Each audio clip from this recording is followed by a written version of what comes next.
assisted tricep dips, okay?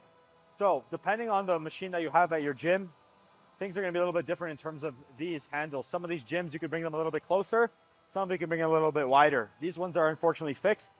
So this is what we have to work with. You're gonna have to play around with what your shoulder allows you to. Sometimes if you go a little bit too far, that might be a little bit too impinging on your shoulders, especially at that deep end range. There might be too much internal rotation.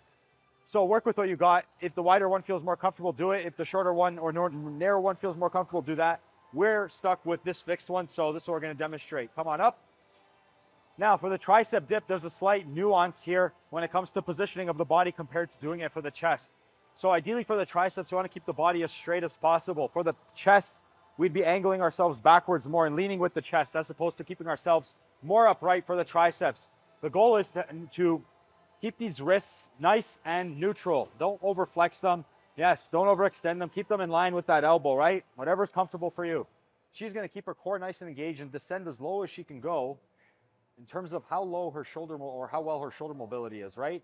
The lower you go, the more of an actual stretch we get for our triceps. So that seems like that's her actual limitation. And that is exactly where we're going to stop the movement. She's going to press up to the top, squeezing those triceps, but not overextending at the elbows, all right? Keeping a slight bend in the elbows. You're going to control herself down again. Big chest, tight stomach, pausing, coming up, squeezing. We're going to have one more repetition here. Pausing and coming up.